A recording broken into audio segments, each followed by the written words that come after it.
Good evening and welcome to the Greenhouse Show. This is Gary Juliff, your host for this evening. And I'm very pleased tonight to be joined by both of my co-hosts, John Gattuso and Kathleen Biggins. Welcome to the both of you. Hi, Gary. Good to have you on board.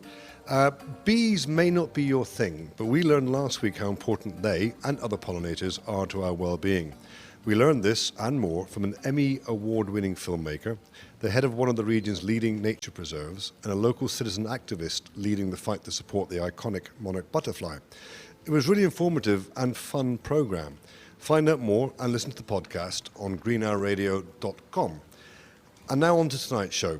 Regular listeners will know that we have been on the air now for some 6 months. We have built the Green Hour up and we believe given you some thought-provoking, informative and at times entertaining shows, with many of the region's environmental leaders as our guests. We hope to do an even better job in the future and are in the process of reorganising the Greenhouse so that we can bring you more quality shows with great guests. But we're all volunteers at the show, and guess what? We have families and holiday plans. So we will not be producing any new shows for the next several weeks. PNJ Radio will continue to air the best of our shows every day, and they will also be available on our website, greenhourradio.com, so you will have access to those shows that you missed, and we will be back in September.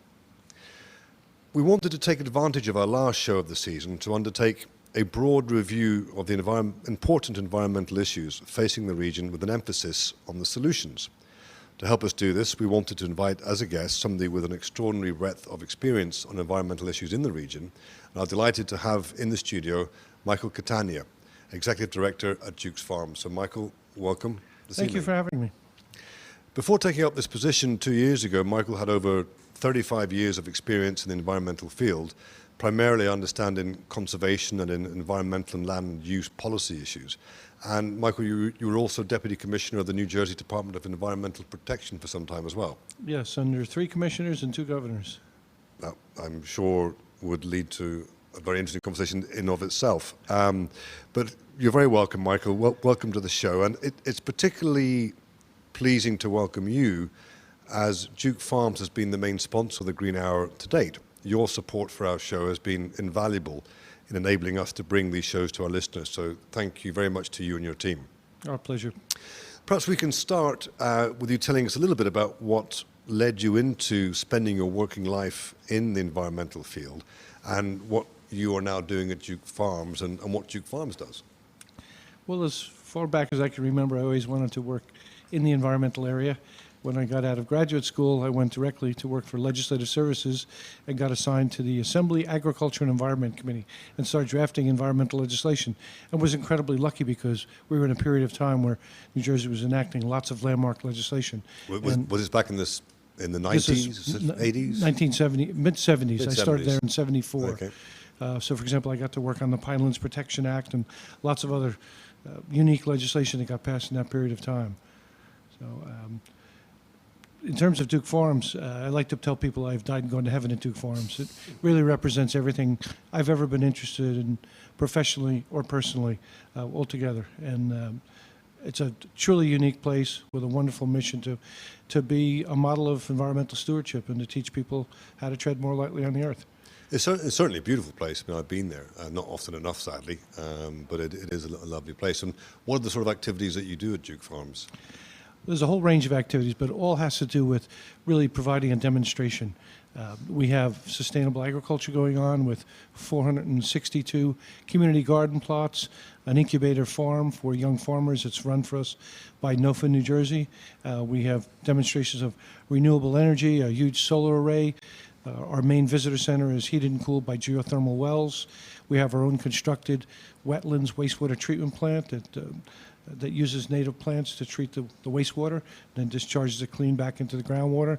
We're doing adaptive reuse of lots of historic structures, environmental and ecological restoration on a scale I've never seen anywhere, and using all of that as a backdrop to educate up to 500,000 visitors a year on things that they can do on their own properties to be better stewards. So it's very much open to the public? Yes. Yes. Okay. In our planning, we thought we would get 150,000 visitors a year. After 3 or 4 years, in our first 2 years, we had 1 million visitors. Wow. Which is a That keeps you challenge in busy. and of itself. That keeps you busy. Yes. Well, that's great, and we'll come back in more detail some of those things that you're doing, but I'd like to start off. I think we as a team, it's been a very interesting experience for us thinking about which environmental issues are the most relevant and pressing in the region and which we should cover in our shows.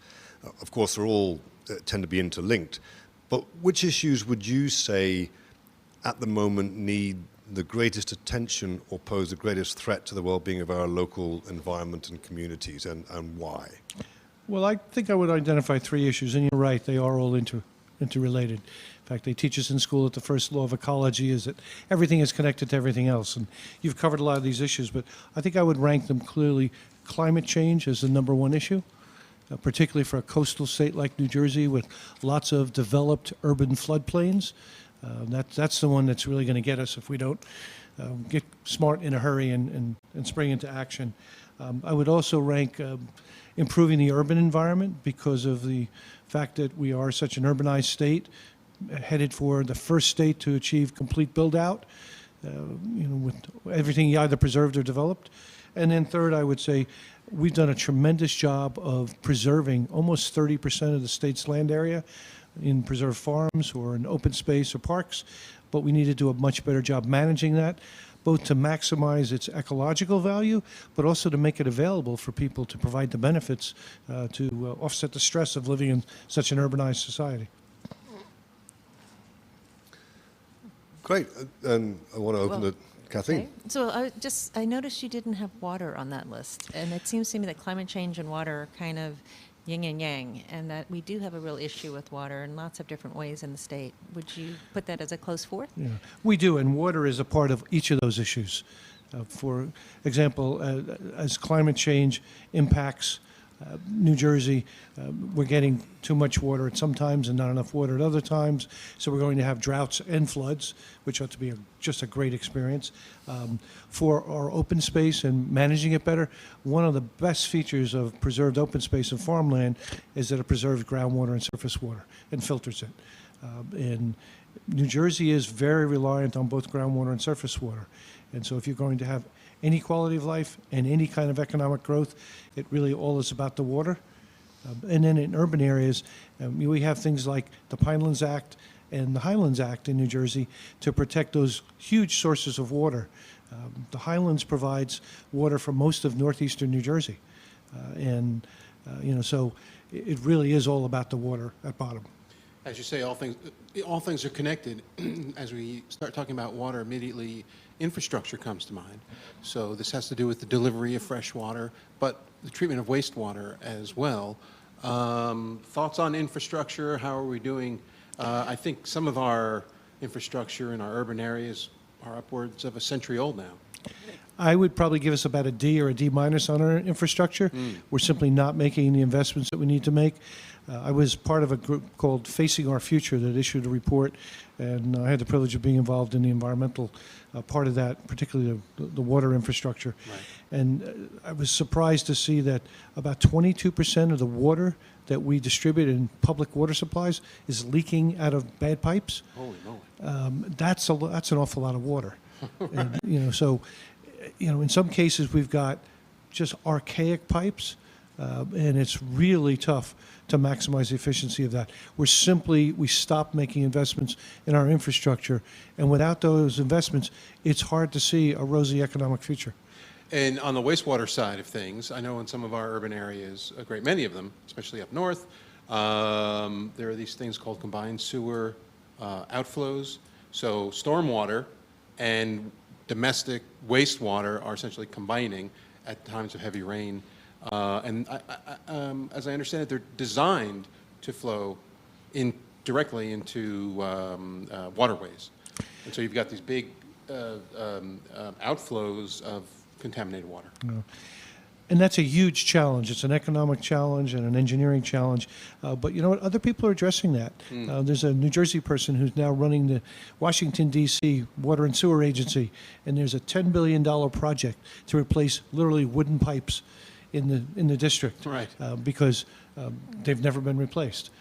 New Jersey needs something on a massive scale like that. But it doesn't look like we're going to be doing that in the immediate future. Mm-hmm. And as a result, as these systems exceed their capacity, we do get raw sewage. Or when we have a storm event that takes out one of these facilities, we get raw sewage in our bays and our rivers and in people's basements. Again, not exactly something that contributes to the quality of life. But there's also things that we can do as individuals about that. There's a lot of kind of low-tech green solutions in the form of rain gardens, green roofs, urban farms that can Green help. infrastructure. Green infrastructure that can basically lower the threshold at which those combined systems overflow and reduce the frequency of that.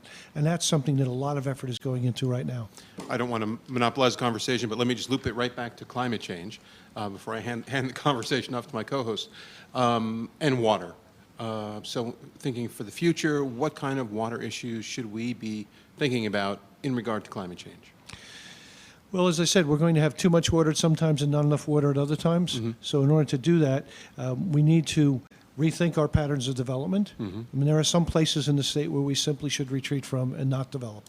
It just does not make a lot of sense to keep rebuilding some areas that are flooded constantly. And we're doing that to some limited degree. In the Passaic, we're doing buyouts using federal and state money under the Blue Acres program to basically buy homes from people who get flooded out constantly. But we're not doing enough of that. And we do still have this notion that we're in control of nature and we can engineer around solutions. We can build our houses up a little higher at the shore and withstand the next storm. The problem is that some of the curves that we're seeing in the predictions are not that trustworthy. And if you're going to elevate your home 18 inches and it turns out you should have done 24 inches, that's a lot of investment to make for no real purpose. So it's time to identify some areas where we work with nature instead of against it, and we purposely undevelop some areas and let those areas absorb some floodwaters and act as natural buffers to protect some of the things that we don't have the option of moving. A lot of what we're talking about here comes back to policy. Because at the end of the day, there has to be in place policies which identify what we can and can't do, identify the investment that's needed, the threats, the long-term threats. And one of the things that strikes me, and the US isn't unique in this, is that our politicians think in four-year cycles. And we had a really interesting discussion about sustainable towns with some of the people from Sustainable Jersey on the show. And what struck me was that we have this real need to look to the long term, particularly with climate change, and say, where do we want to be in 20 years' time or 30 years' time, and start planning for that. Is there any sign that that is starting to happen and that our politicians actually grasp that concept? Well, I think there are some beginning signs. I have the privilege of co-chairing something called the New Jersey Climate Adaptation Alliance, and the two honorary co-chairs are Governors Kane and Florio. At our very first conference, Tom Kane got up and said, it's time for our leaders to lead on climate change. And that's a really good beginning. New Jersey's got a wonderful statute on the books, the Global Warming Response Act, that sets very aggressive goals for reducing carbon emissions, and we're simply not implementing it. We've basically done away with the Office of Climate Adaptation. The individuals who used to run it are now employed by Rutgers University, doing pretty much the same thing, but not in DEP. So it's time to bite the bullet and do what needs to be done.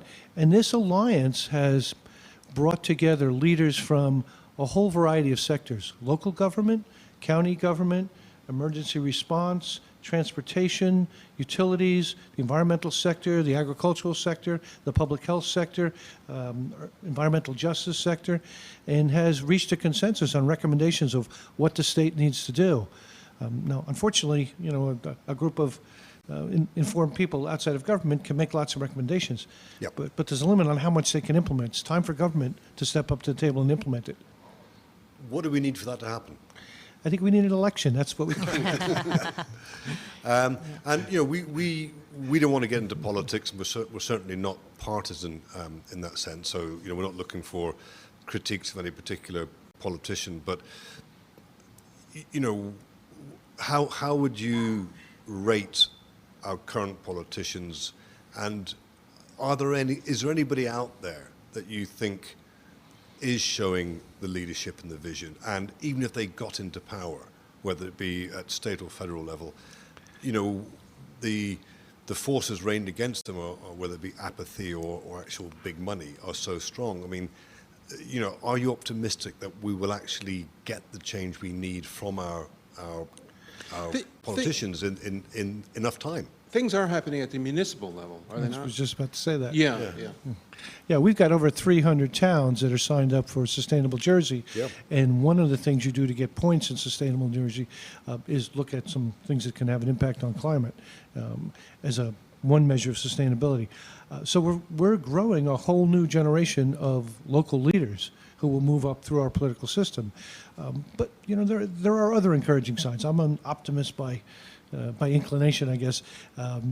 You know, a guy like Rush Holt, he just finally retired from Congress after a number of sessions, was a tremendous leader. I think climate change is going to be a big issue in New Jersey's response to climate change in the next gubernatorial election. And, you know, Winston Churchill used to have this wonderful saying about Americans. He said, Americans can always be counted on to do the right thing after they've tried everything else.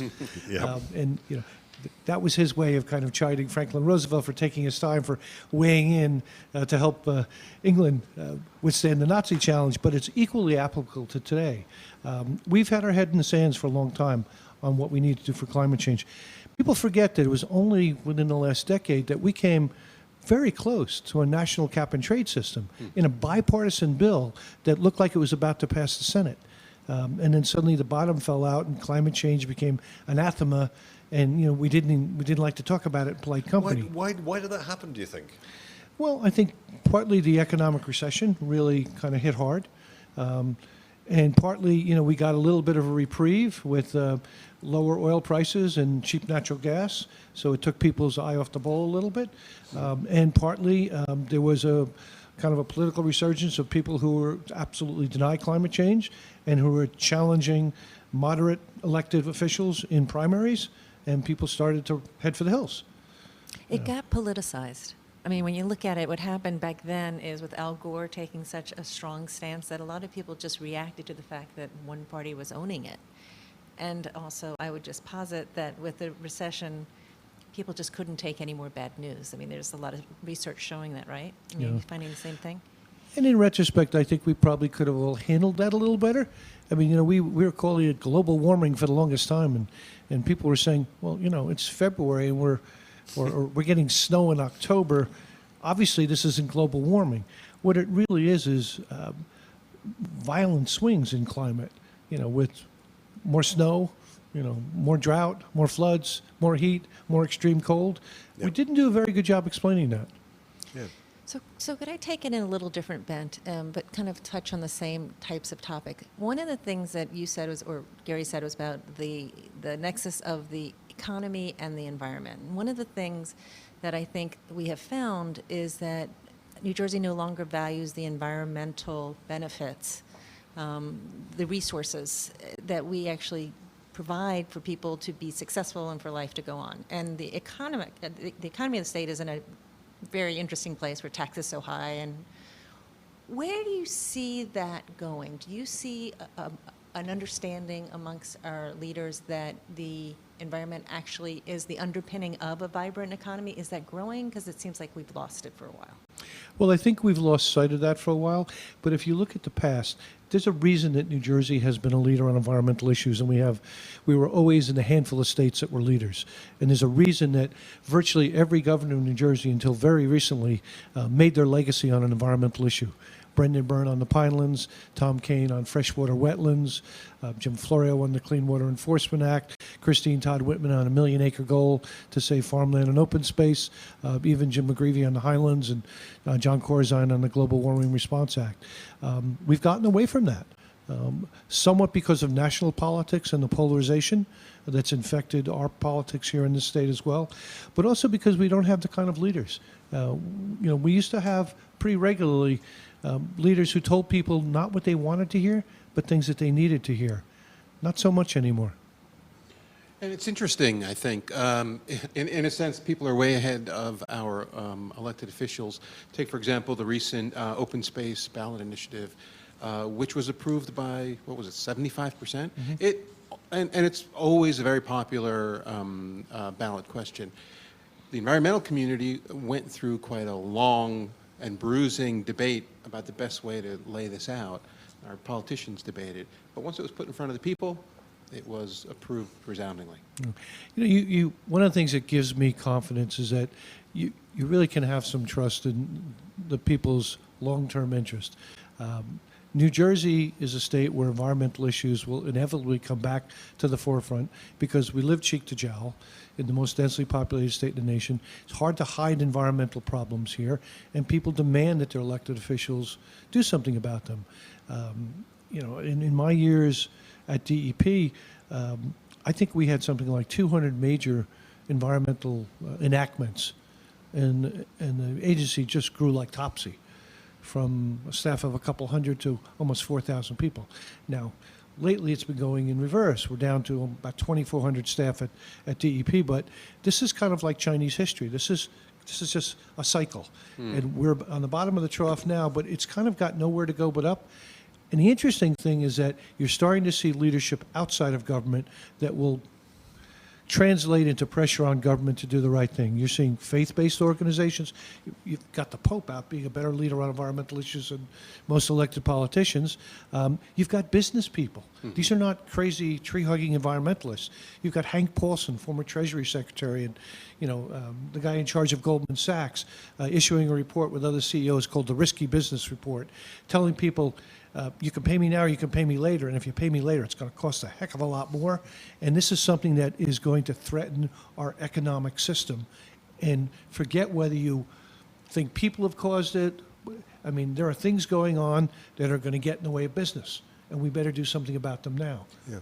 You mentioned the Pope, and we did a show recently, actually, about environmental... With the Pope? I wish. We did ask, but he was busy. We had faith leaders on. Of course, one of the things we talked about was the Pope's recent encyclical. And I think there's a broad consensus that it's actually a significant moment. What's your read on it? And do you think it'll have a significant impact on this country? I think it will have some impact, and it's certainly welcome.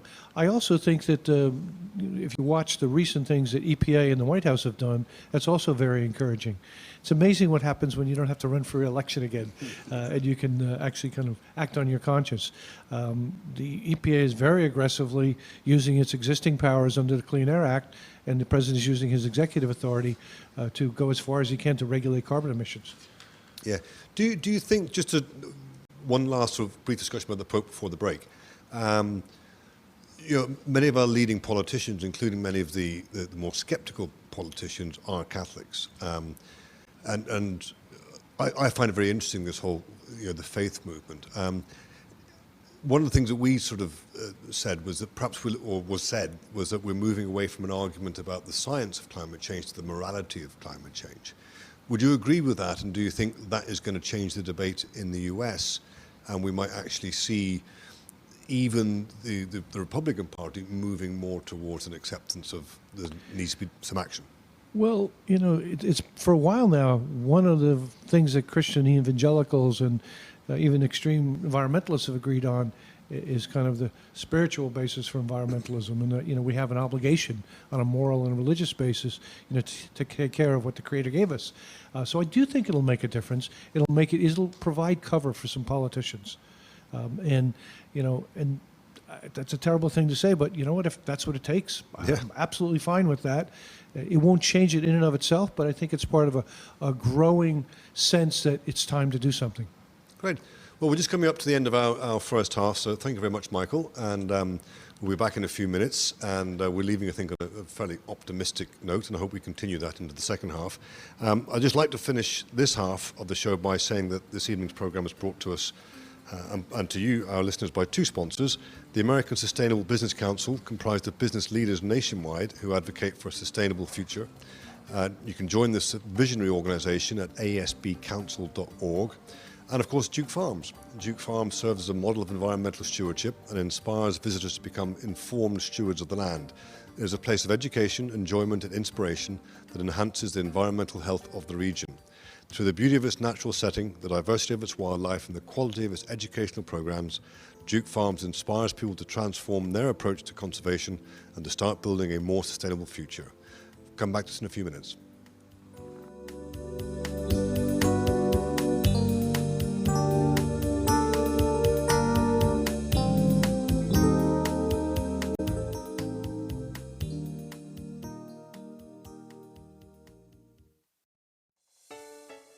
Effective time management is an essential business tool, and that's exactly what our virtual assistants provide, a personal touch concierge service. We provide expert administrative assistance, social media marketing, website creation and management, internet search engine optimization, bookkeeping, and so much more. Find out why so many local business owners rely on personal touch concierge service. Contact us at info@ptconciergeservice.com or call 484 919 0637. Union Line Garage in Hopewell is your import car's best bet for service and repair. Our skilled technicians provide you with better than dealership quality services and repairs at significantly less cost. Unlike the average import auto repair shop, we offer a standard 36-month, 36,000-mile warranty for your car, including parts and labour, and a complimentary shuttle or loaner vehicle for extended stays.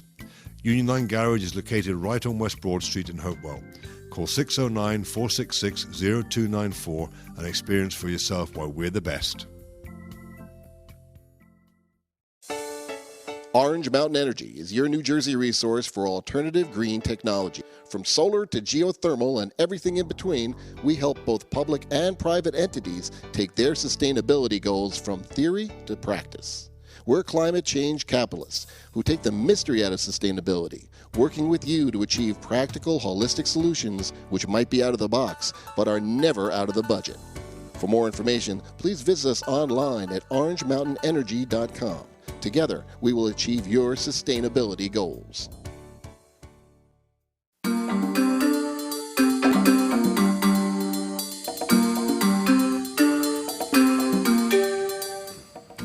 Welcome back to the Greenhouse Show. This is your host, Gary Juleff. This evening we have been undertaking a broad review of the important environmental issues facing the region with an emphasis on the solutions. With all of our guests, the Executive Director of Duke Farms, Michael Catania. Welcome again, Michael. Before we finished off at the end of the first half, we were talking a little bit about, you mentioned some of the work that was being done in Washington now by the EPA and by the administration. How would you rate from an environmental perspective the performance of the Obama administration over the last 6 years?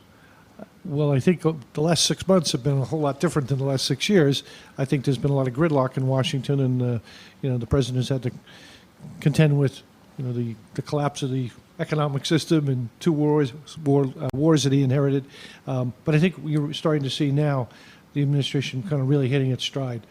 Starting with Lisa Jackson and now continuing with Gina McCarthy, you're seeing EPA using the full range of their authority under the Clean Air Act to basically say this is a problem, we've got to ratchet back on emissions, using a fairly traditional approach that's achieved some great results. And you're seeing lots of pushback from industry, which is really kind of digging their heels in and fighting the inevitable.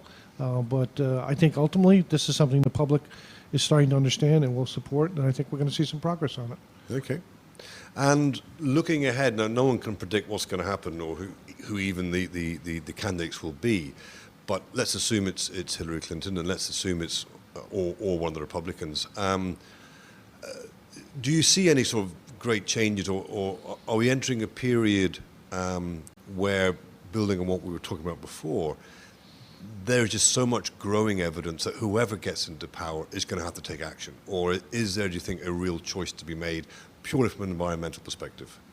Well, if you compare some of the likely candidates' records, there are clear choices to be made. That's a whole other story for the whole other evening. Okay. But I think that there's a good case to be made that America is being pushed into kind of standing up and leading by example. I mean, for God's sakes, even China is now setting reductions in emission standards. I mean, the Chinese have learned what happens when you don't do that. You have to wear gas masks, and you've got emphysema and asthma rates, and you have people collapsing in the streets. I mean, so if you don't balance economic development with environmental quality, it doesn't mean anything. It's not only not sustainable, but it has disastrous consequences. So the U.S. desperately needs to be a leader. If we're going to tell the third world, do as we say, not as we do, then we're going to get nowhere on a global basis. And do you think we know how the next round of climate talks in Paris in December? What's your feeling about that? I mean, do you think this is a last chance saloon? Do you think we've got a chance of getting a good deal, or is this going to be yet another compromise? Not quite enough, but something. Well, I think there will certainly be compromises, but I think it will be probably one of the best deals we can get. I think the U.S. position will be good. I think the Obama administration is sending out all the right signals that they're going to make a strong push for it, and I think we've got some real allies. The fact that China is willing to come to the table and do that, I think is very positive. I think the Europeans have put us to shame with some of the things that they've done, and it's time for America to stand up, and I think the administration is saying they're going to do that. Okay. Central to the climate question is energy. And New Jersey finds itself in a really interesting place right now. We're sort of at a crossroads. We've got an abundance of natural gas coming out of Pennsylvania due to fracking, oil coming out of North Dakota and Canada. Much of this is coming through New Jersey and sometimes moving elsewhere. But there are other issues as well, renewable energy, for example. So there's this, it's actually quite confusing scenario that we're all taking in. I wonder if you can, if you have any thoughts that might help us frame this in a larger context, where we're at right now, and in your view, where we ought to be going. Well, I think right now it's kind of fair to say we've been asleep at the switch.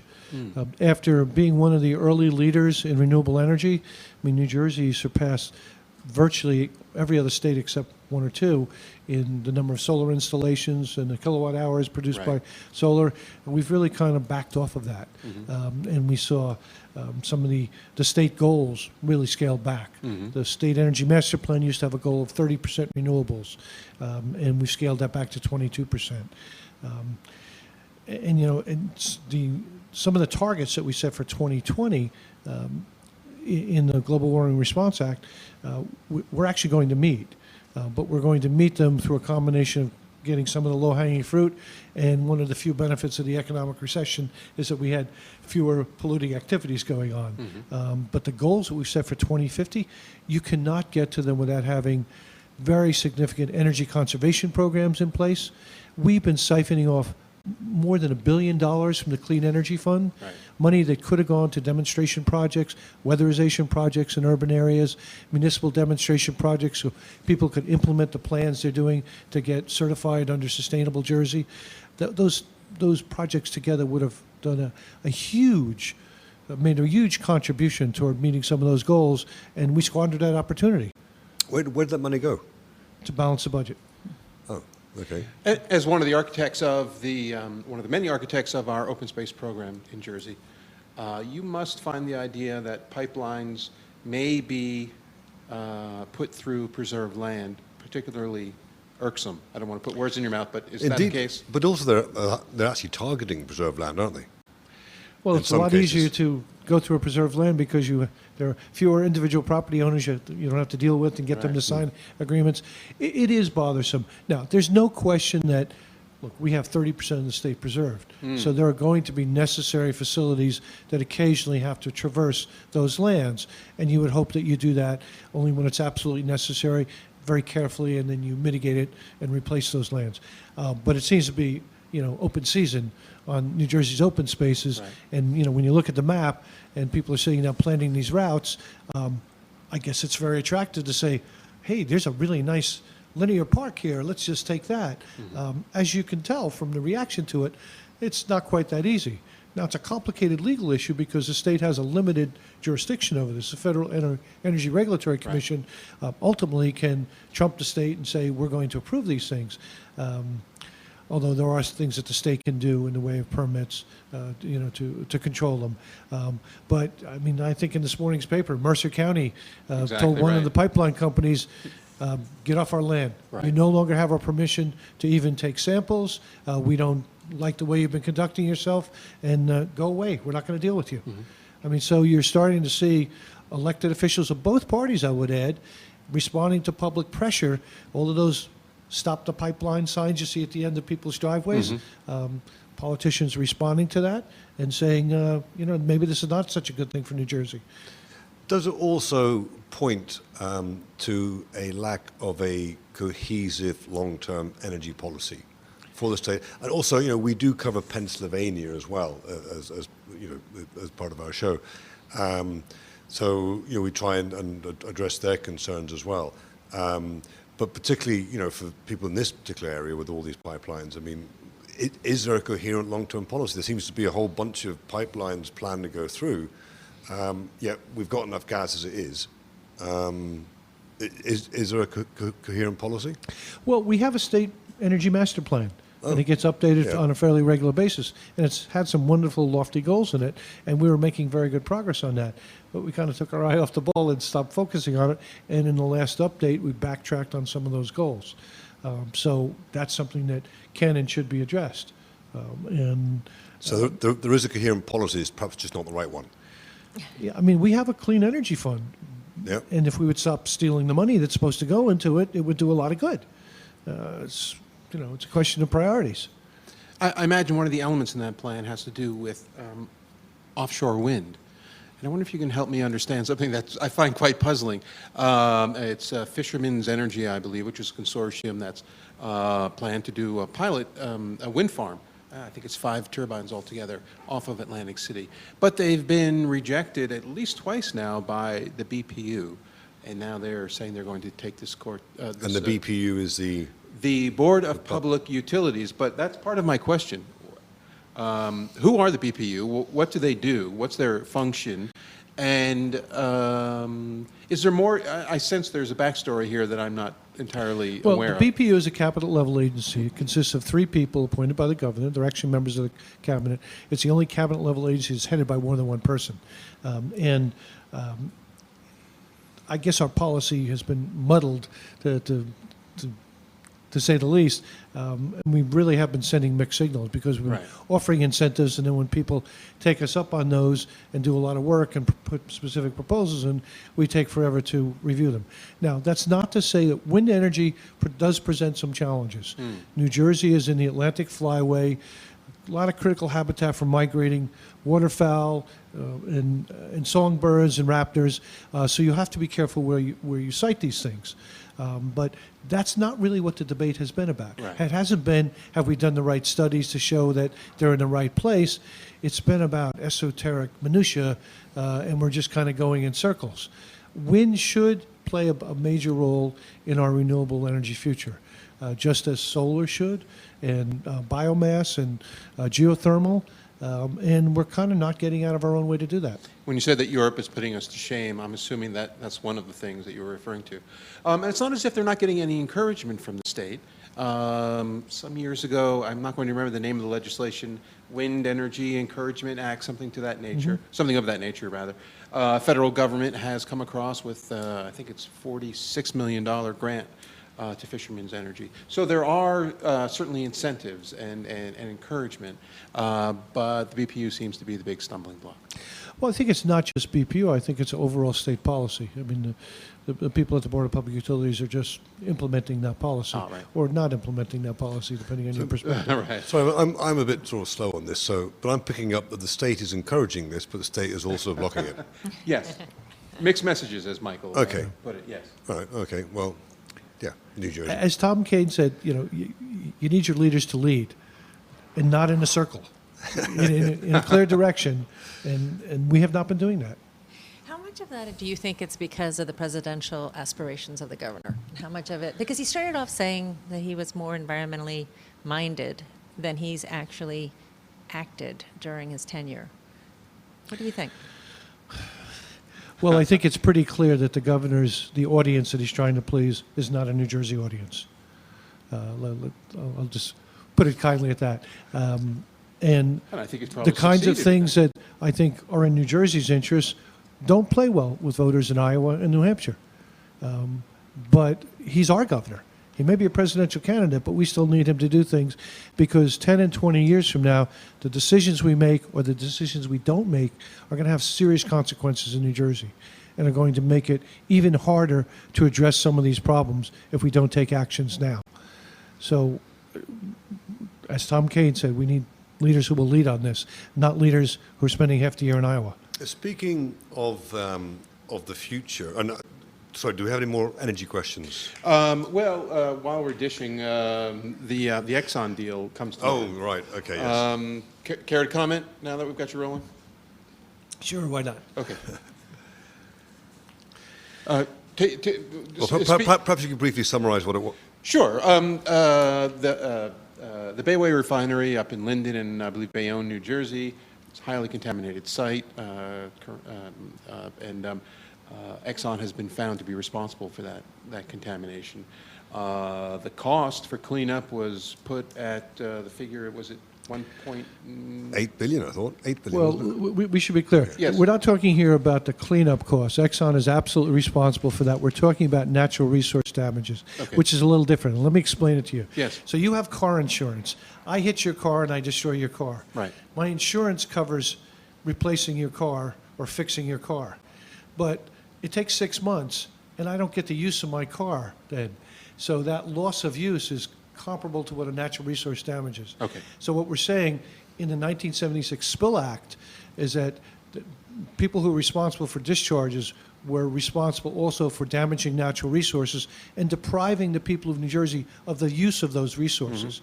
So if I couldn't fish in Morse's Creek because it was grossly contaminated, or the state couldn't use the underground aquifer for a drinking water source because it was filled with petroleum goo, or we couldn't go outside on certain days and breathe the air because of the emissions, that's a loss of use kind of thing that, frankly, we've recognized for a long time in insurance law, and New Jersey had the foresight to put that in our state law well before the Superfund Act was passed, 4 years before. And the state has systematically been asserting these damages and collecting them and then redirecting that money for environmental improvement projects in the affected area. But a couple of years ago, we started putting language in a footnote in the budget that said, we're going to glom this money and use it to cover the budget deficit, and the people who have been suffering the damages, we may well clean up the damage, but we're not going to compensate them for the loss of use of that resource. And that's what this case is all about. The state was seeking, I think, over $8 billion in damages for the loss of use of that resource, and is proposing to settle for $225 million. Now, it's very interesting because the public has reared up. Many members of the legislature have tried to stop the deal, and it's now back before the judge, who has to decide whether to approve the settlement that the state has tentatively reached, and we'll know that in the next couple of weeks to a month. And the nice thing about this is that it has really put a lot of attention on the fact that people were really getting deprived of having the projects that could have been funded done in their communities, and the money was going into the general fund. So, if you're raising a family in Linden, New Jersey, and there could have been $8 billion for environmental improvement projects in that area, you might wonder, like, how come I don't matter? How come I had to live with all of this grief, but the projects aren't done here? The environmental community has weighed in heavily, very, very strongly on that, and I think has made a very compelling case. It'll be very interesting to see what Judge Mike Hogan does. And So to be clear, that you're really identifying two issues here having to do with the settlement. One has to do with the total amount of the settlement in the end. Is that really sufficient to cover the damages? right, the state went to court and said, we calculate the damages at Right. $8 billion. Right. But by the way, we're willing to settle for $225 million. Right. But then the second issue has to do with how whatever money is collected ends up being used, whether it's diverted for other purposes, to plug holes in the budget elsewhere. There's actually a third issue, too. And? Because the proposed settlement would not only settle the natural resource damages for the refinery, Right. they threw in a bunch of other facilities Yes. that the state had not even asserted claims on yet, which Right. really was never a part of this lawsuit. So, it's kind of like, buy one, get one free, or buy one, get 18 free. My father-in-law, who's from New Jersey, always complains about the sort of corruption in New Jersey. I always dismissed it, but I'm starting to think otherwise now. It's quite shocking, really, when you think about what's happening. But back to the future. And you were talking about 20, 30 years from now. And before the show, we were talking about some of the shows that we've done, and one of them particularly where we had 4 high school students come on the show. And I know that at Duke Farms, you place a strong emphasis on education. And in fact, one of the young ladies that participated in our show was from the Talon program that you have. Perhaps you could talk a little bit about that program and more generally the education programs you have, and why you feel that's so important. Well, it's critical. I mean, if you look at why don't Americans smoke like we used to, it's because education programs taught kids to go home and bother their parents and say, "Mommy, Daddy, I don't want you to smoke. You're going to die." So children have always been the way we change things. When the young generation has a different perspective on it, they either persuade their parents to change their points of view, or they simply outlive them and they change the policies.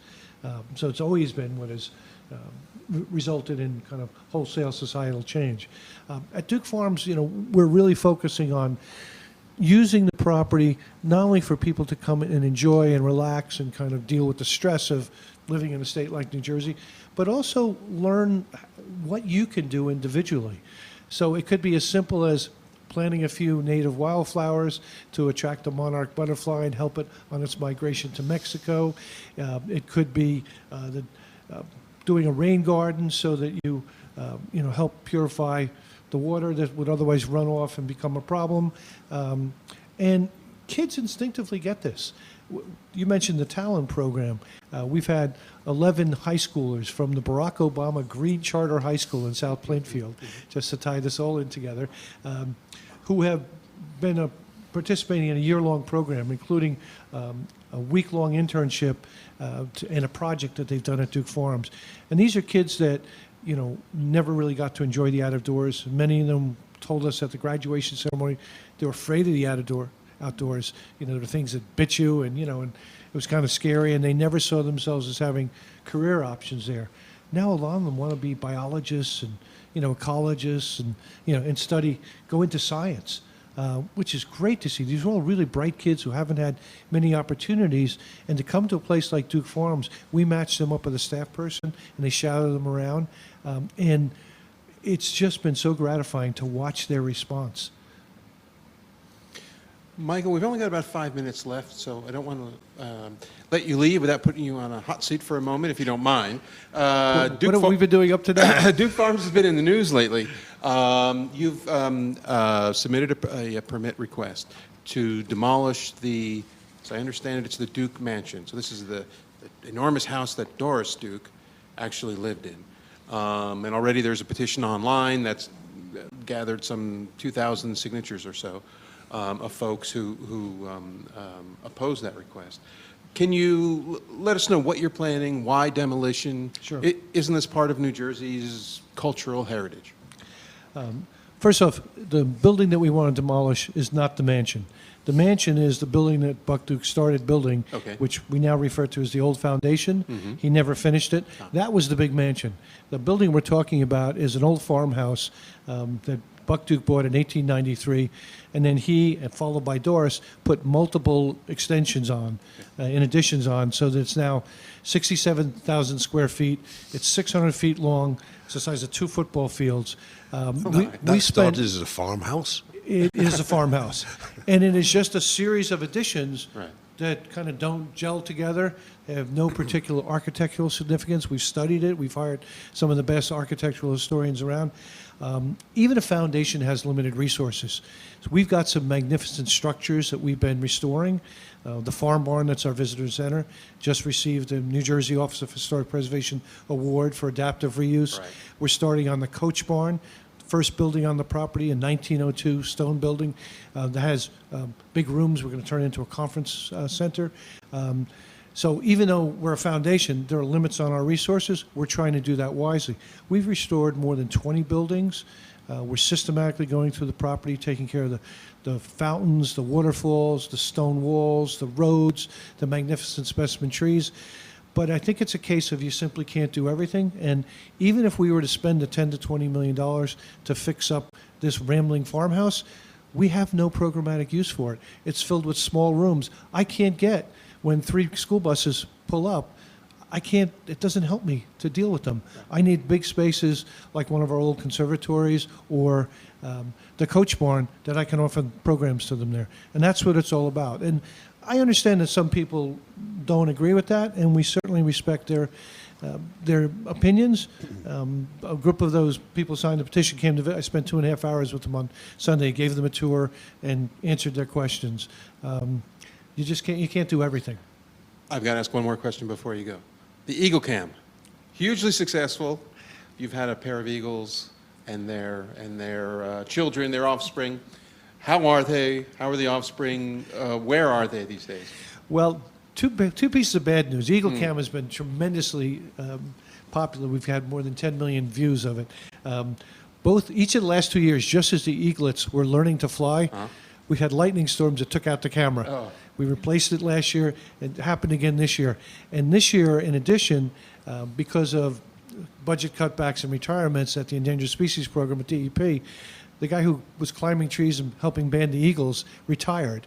We have a particularly difficult tree to climb, so the woman who runs the program wisely decided that the new climber probably not a good idea to let him climb this tree, so they took a year off banding. So we're not going to be able to track this year's eaglets. The camera went down just as the first one had fledged and was starting to fly away, and the second one was taking tentative hops off of the nest. But we have seen them in the area, and we know that they have left the area now. We just won't be able to tell in the future if it's them, which is a shame. Can we expect the Eagle Cam again next year? As of August 1st, we'll be able to go in and repair it, and you'll be able to start your morning by checking out the Eagle Cam. Fantastic. That's great. And when you said the bit of bad news about lightning strike, I thought you were going to say the lightning strike hit the nest, and so that's not such bad news then. Michael, thank you very much for the show this evening. It's been a wonderful overview of the important issues in the area, which I think I certainly learned from, and I'm sure that our listeners have. So thank you very much for your participation. Thanks for having me. Much appreciated. It was a pleasure.